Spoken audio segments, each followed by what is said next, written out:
الحمدللہ ہم 40 احادیث مبارکہ ذکر کر رہے ہیں، جس کے اندر ہم نے 8 احادیث مبارکہ ذکر کی ہیں۔ پہلی جو احادیث مبارکہ ہم نے پڑھی ہے اس میں اللہ تبارک و تعالیٰ نے کے پیارے محبوب علیہ السلام نے 80 سال کے گناہوں کو معاف کرنے کا طریقہ بتایا کہ 80 سال کے گناہ کس چیز سے معاف ہوتے ہیں۔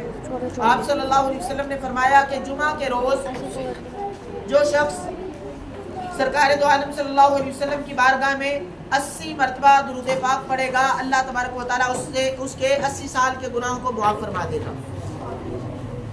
دوسری حدیث مبارکہ ہم نے پڑھی تھی، لا یؤمن احدکم حتی اکون عندہ احب الیہ من نفسہ۔ آپ صلی اللہ علیہ وسلم نے فرمایا تم میں سے کوئی بھی اس وقت تک کامل مومن نہیں ہو سکتا جب تک کہ اس کے نزدیک اس کی جان سے بھی زیادہ میں محبوب نہ ہو جاؤں، یعنی کہ سرکار دو عالم صلی اللہ علیہ وسلم سے اپنی جان سے بھی زیادہ محبت کرنی چاہیے، تبھی جو ہے ہمارا کامل ایمان ہو سکتا ہے۔ اس کے بعد ہم نے تیسرے نمبر پہ جو حدیث مبارکہ شامل کی پڑھی، جس کے اندر سرکار دو عالم صلی اللہ علیہ وسلم نے فرمایا من کان یؤمن باللہ والیوم الآخر فلیقل خیرا او لیصمت۔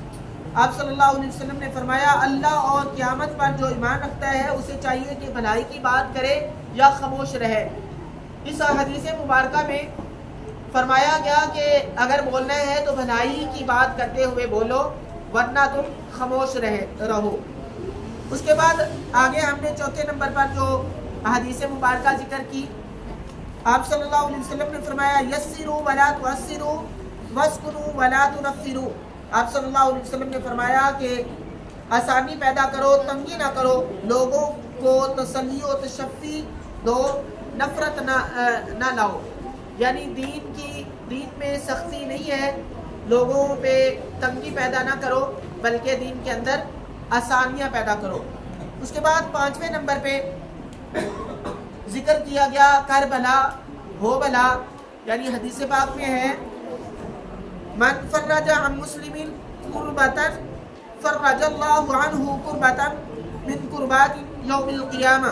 آپ صلی اللہ علیہ وسلم نے فرمایا جو کسی مسلمان کی تکلیف دور کرے اللہ پاک قیامت کی تکالیف میں سے اس کی تکلیف کو دور فرمائے گا۔ اس کے بعد آپ صلی اللہ علیہ وسلم نے فرمایا لا یؤمن احدکم حتی یحب لاخیہ ما یحب لنفسہ۔ فرمایا تم میں سے کوئی بھی مومن نہیں ہو سکتا یہاں تک کہ اپنے بھائی کے لیے وہی پسند نہ کرے جو اپنے لیے پسند کرتا ہے۔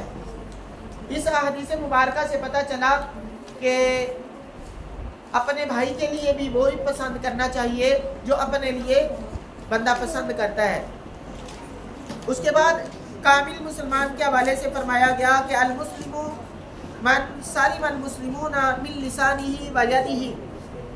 آپ صلی اللہ علیہ وسلم نے فرمایا مسلمان وہ ہے جس کی زبان اور ہاتھ سے اس کا دوسرا بھائی، کوئی دوسرے جو پڑوسی ہیں یا دوسرے مسلمان ہیں وہ محفوظ رہیں۔ اس سے پتہ چلتا ہے کہ ہم مسلمانوں کو آپس میں بھائی بن کے رہنا چاہیے، اپنی زبان سے یا اپنے ہاتھوں سے کسی کو تکلیف نہیں دینی چاہیے، کسی کو برا نہیں کہنا چاہیے اور نہ ہی کسی پہ ظلم ڈھانا چاہیے۔ اس کے بعد 8ویں نمبر پہ ہم نے ذکر کیا لا یشکر اللہ من لا یشکر الناس۔ آپ صلی اللہ علیہ وسلم نے فرمایا جو لوگوں کا شکر ادا نہیں کرتا اللہ تبارک و تعالیٰ کا بھی وہ شکر ادا نہیں کرتا۔ اس سے پتہ چلتا ہے کہ کوئی کسی سے نیکی کرے تو نیکی جو کرے اس کا شکریہ ادا کرنا چاہیے، نیکی کرنے والے کا شکریہ ادا کرنا چاہیے۔ آج ہم جو حدیث مبارکہ پڑھ رہے ہیں یہ فجر کی نماز کے حوالے سے اور عشاء کی نماز کے حوالے سے ہے۔ آپ صلی اللہ علیہ وسلم نے فرمایا، توجہ رکھیں آپ لوگ، آپ صلی اللہ علیہ وسلم نے فرمایا من صلی العشاء فی جماعت فَكَأَنَّمَا قَامَ نِصْفَ اللَّيْلِ وَمَنْ صَلَّى الصُّبْحَ فِي جَمَاعَةٍ فَكَأَنَّمَا صَلَّى اللَّيْلَ كُلَّهُ۔ آپ صلی اللہ علیہ وسلم نے فرمایا کہ جو بندہ عشاء کی نماز ادا کرے گا، باجماعت ادا کرے گا، اللہ تبارک و تعالیٰ اسے آدھی رات کا ثواب عطا فرما دے گا، اور اس کے بعد جو پھر جب فجر کی نماز باجماعت ادا کرے گا، اللہ تبارک و تعالیٰ اسے پوری رات عبادت کا ثواب عطا فرما دے گا۔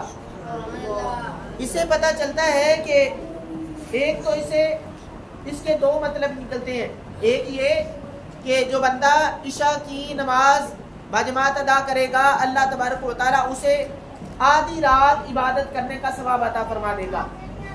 اور اس کے بعد جو فجر کی نماز ہے، اس کے حوالے سے یہ بھی پتہ چلتا ہے کہ اگر کوئی بندہ باجماعت نماز ادا کرے گا، کیونکہ وہ بڑا اٹھ کے فجر کی نماز ادا کرنا مشکل وقت ہوتا ہے، لہذا اس رات جو پوری کی پوری رات ہے، فجر کی نماز ادا کرنے سے اللہ تبارک و تعالیٰ پوری رات کا ثواب عطا فرما دے گا۔